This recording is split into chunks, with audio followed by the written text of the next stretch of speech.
Hey guys, so last night I went and saw Cinderella.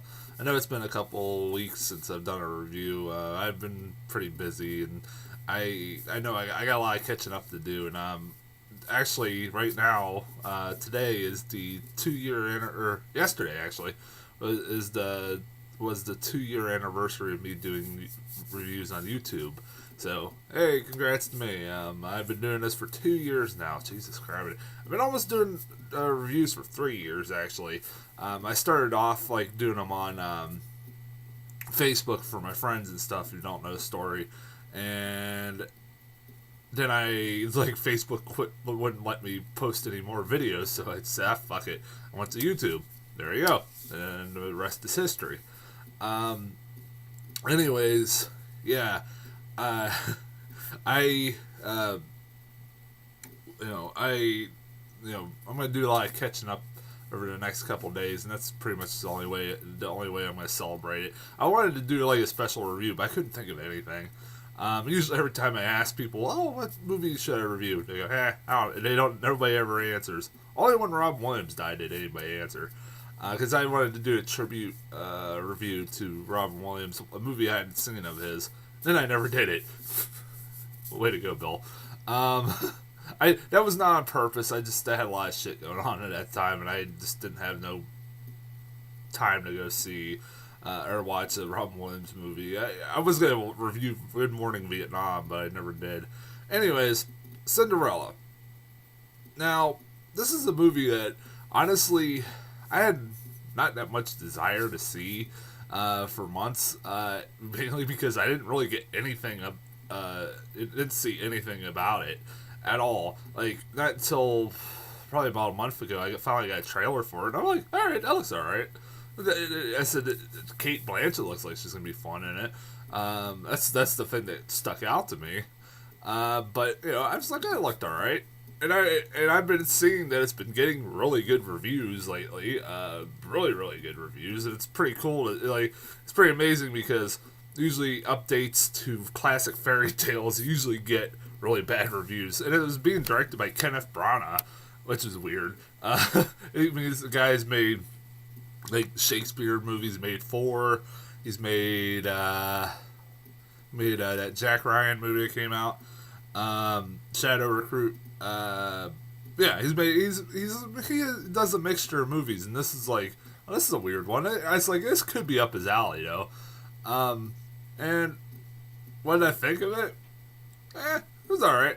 It was like one of those, I wasn't greatly impressed by it. I mean, it's really well done. It's a really well done movie and really well made movie, but it's another Cinderella story.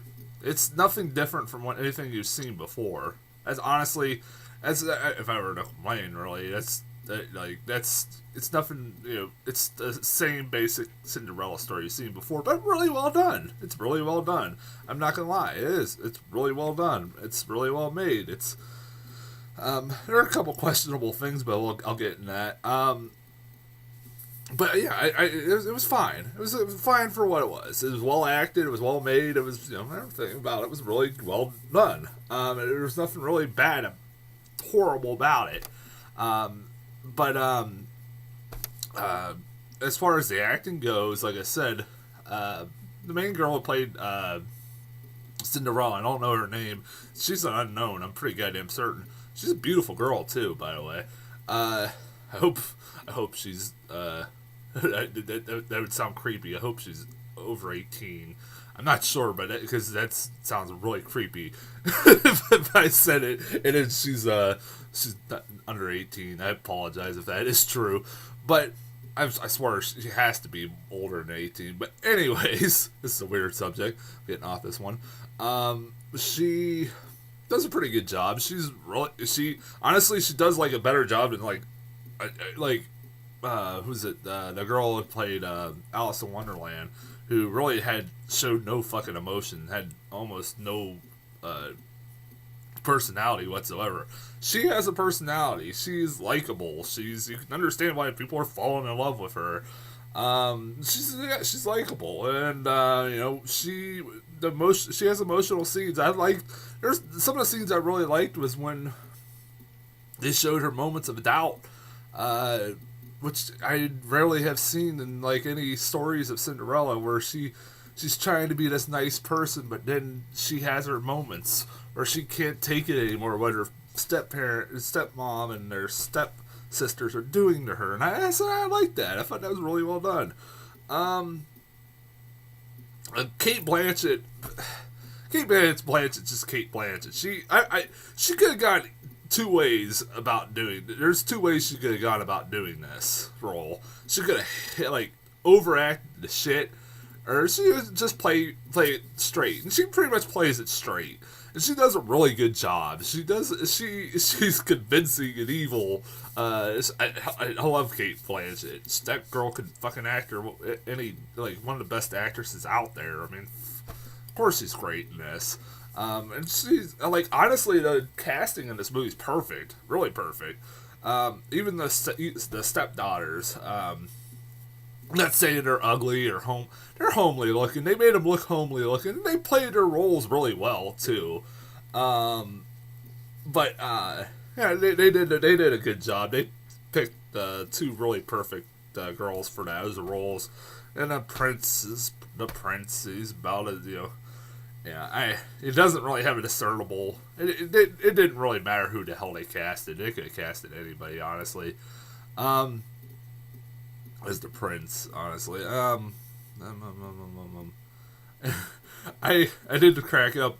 I was watching this movie, and as like at the beginning of the movie, it opens with instead of the mom being just dead by the beginning of, or before the the mom dying before the movie even starts, you get like an origin story of Cinderella and see her mom, and then you're like, she's gonna die. I mean, first off, this is a Disney movie, for fuck's sake. She's gonna die of, I don't know what disease it is. I just called it Disney Mama-itis. What do they call it? Disney Mama-nitis. That's all I can fucking, like, there's no, I don't know what disease she dies from, but I'm pretty certain that's pretty much, she's a Disney mom. That's the disease that she dies from. And then the dad dies, and then another dad dies.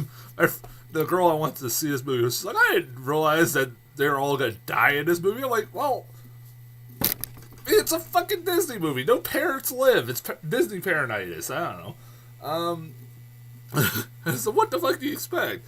This is a Disney movie. All the parents have to die, especially the moms. Some of the CGI worked really well. I thought like the mouses looked okay. The mice, that's a more appropriate word to say. The mouses. The mice looked okay for what they were CGI. And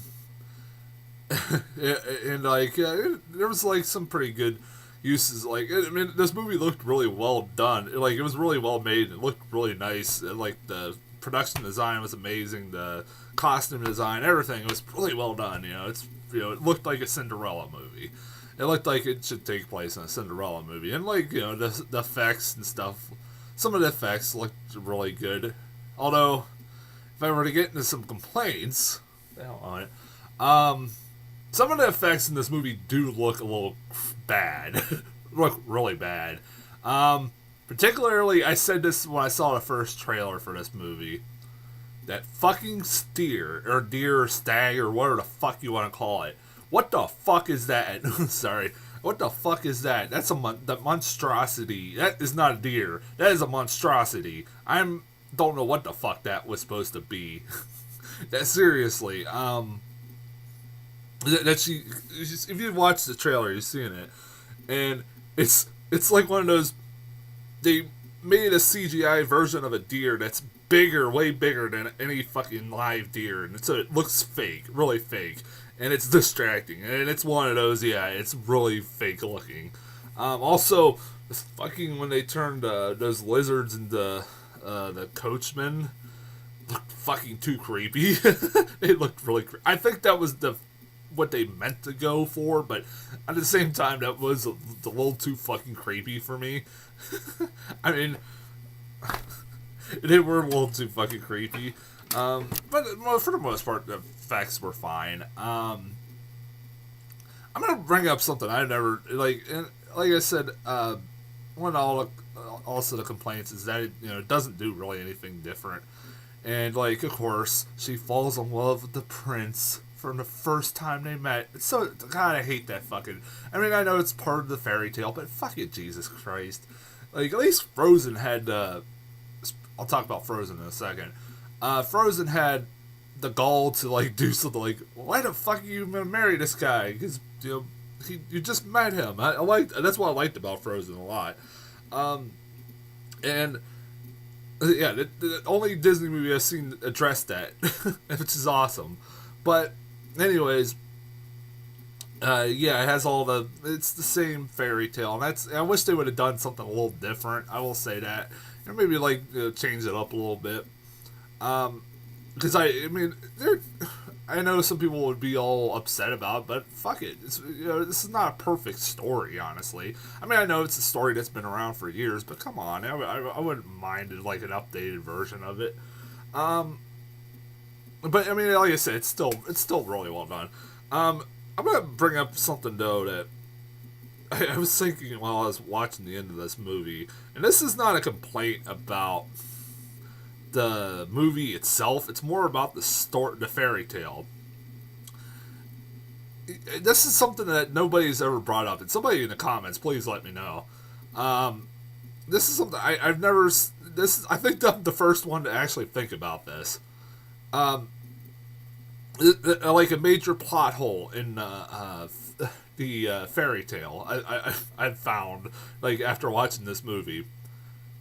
You know how when they're trying to find who owns the glass slipper, and they're going around the whole town trying to find her and all stuff like that.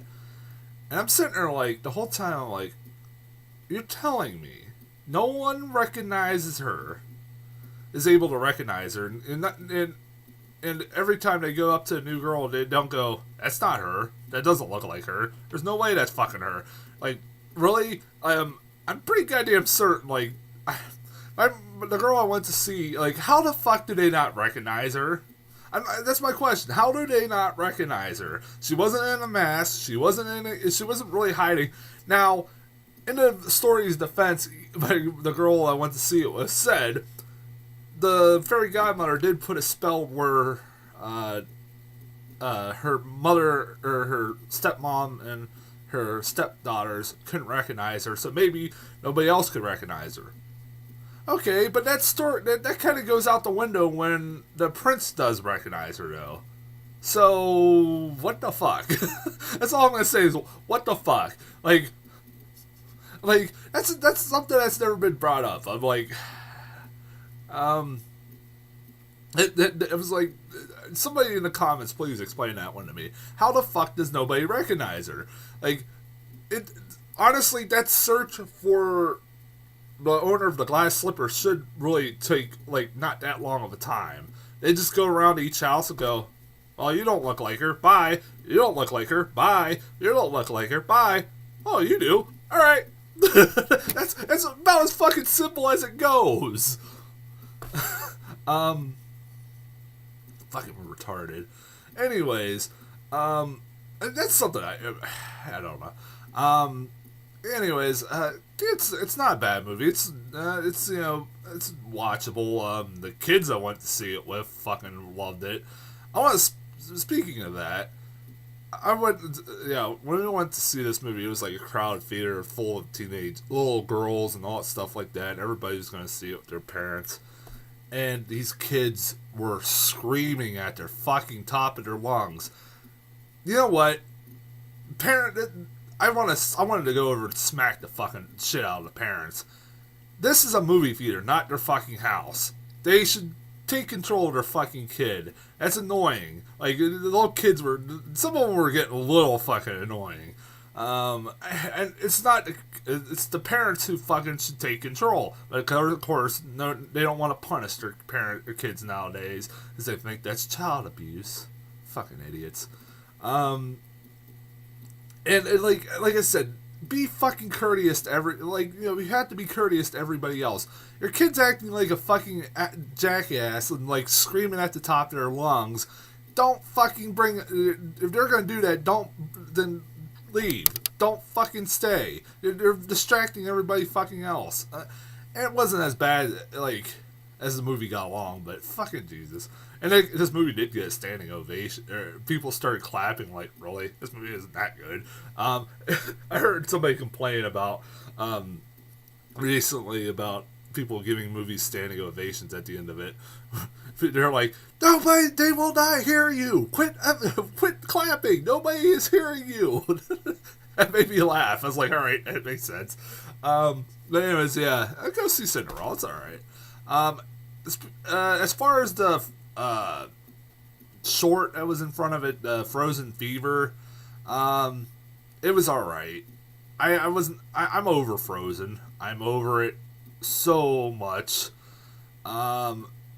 And like, of course, it went over well with the audience I went and saw it with. I'm just sitting there like, I just don't fucking care about Frozen anymore. They've run this fucking thing to the ground, and it's driving me nuts. And it didn't help. Well, then they started singing, and like the girl I went to see it with, her nieces love Frozen, and she told me, she said, "Oh, well, there's one good thing about that movie or that short. The song's not that catchy, so nobody will be singing that." It's like, well, that's a good point.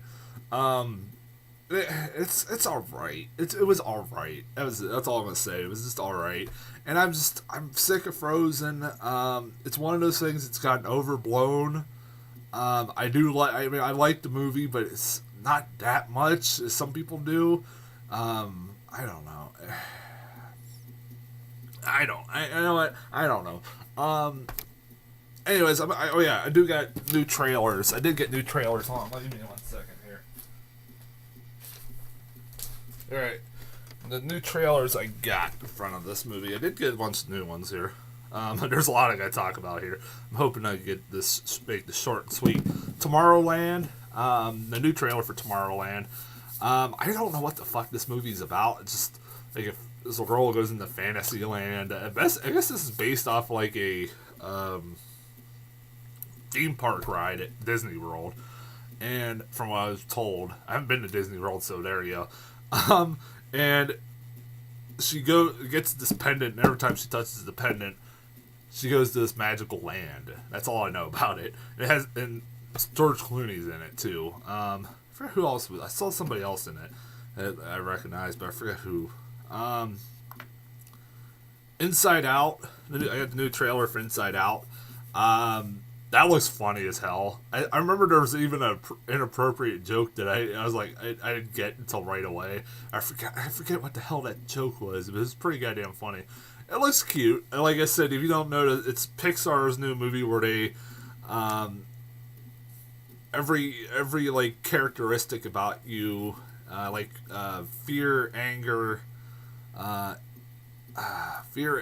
happiness, sadness, are all like characters in this one little girl's brain, and they're working together, to control this little girl's emotions and stuff like that. And it looks pretty funny. It looks really cute. It looks like Pixar going back to their true form, and making some really good movies again. Hopefully. Home. I finally got a trailer for that movie, Home. I've been hearing about it for a few months, and it's coming out this month.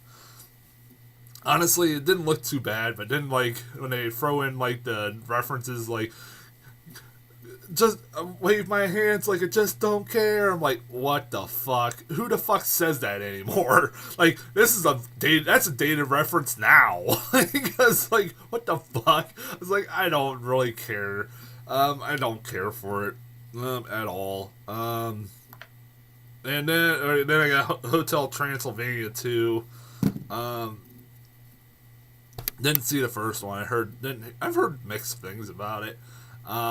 It's an Adam Sandler movie, so I had no desire in watching it. I heard actually some people tell me it was not that bad. And the trailer did have some funny moments in there. I'm not gonna lie. He froze his grandson off of a high seal or high from a high area. He throws him off in hopes that he's gonna start flying, turning a bat and fly. And he's just reaching the ground. He's like, "Oh fuck! Wait a minute, never mind. He's not gonna start flying." That made me chuckle, but it was all right. The trailer was all right. And then the last one, I have to talk about this. Is me and my date were talking about this we're talking about this movie by the end of it. This is one of the biggest discussions we had after the movie ended. Was this fucking trailer? Little boy, what the fuck is this? Let's just say, what the fuck is this movie? All right, listen to this one. It's about a boy who is taught. His dad, he is taught that if he believes in something, he can make it happen, no matter what. Anything he believes in can happen. Okay, got that? And through the belief of, like, and this is obviously a religious movie, but by God, this kid might be one of the worst kid actors I have ever fucking seen. That's the first strike. Oh my God. He is really bad. He just yells his lines all the whole trailer. That's all he does. He yells them. And so he's yelling his trailer. I just scared my dog. Sorry, I just scared my dog. But yeah, he's just yelling his lines in the whole trailer. And then, get this. He then it ends with he has his believing powers are so powerful. He says, I can even move mountains. Guy goes, okay, there's a mountain, move it. What does he do? He moves a mountain. I'm sitting there flabbergasted. So I'm like, wait a minute, what the fuck is this shit? I'm like, fruit. So you're telling kids, if you believe hard enough, you can move mountains, literally. What the fuck is wrong with this movie? And I'm like, my friend, she goes, his dad goes off to war, and she's like, I expected he's going to probably die. She's like, well, wait a minute. He has the power of belief. He can probably bring him back to life. I'm like, I'm pretty goddamn certain he could do too. If he can fucking move mountains, he can bring somebody back to life. Fucking Jesus. So, but that movie looks terrible. That looks really, really bad. Like, really bad. When the kid's acting is really bad, and even in the trailers, you know we're in for a shit fest. Oh my God, that kid's acting is like, it makes Jake Lloyd in Star Wars Episode 1 look like a subtle performance. Fucking Jesus Christ. Oh my God, that was so bad. That trailer was so bad. Like I said, me and my date were talking about that trailer more than the Cinderella movie when the movie was over. That should tell you. Like, I was like, at least I wasn't the only one who was like sitting there like flabbergasted by how awful this trailer was. And it's not funded by like a religion. I'm pretty certain it's funded by some religion. Actually, I did see it's like produced by, I think, the guys that made the Bible, so that explains it. But it's the same, the miniseries, the Bible, not the book, the Bible. They produced it, and like I said, it's got a pretty big production company. Open Road, who, I mean, I know they were a pretty small independent company, but they've made a lot of big movies the last couple of years. And I'm sitting there like, fuck it, Jesus Christ, that looks so awful. I don't know when that's coming out. Anyways, I'm gonna get off here. I'm gonna try to go see Unfinished Business, Chappie, and Run All Night in the next couple of days here. I've been needing to catch up on all those. Until then, I will talk to you guys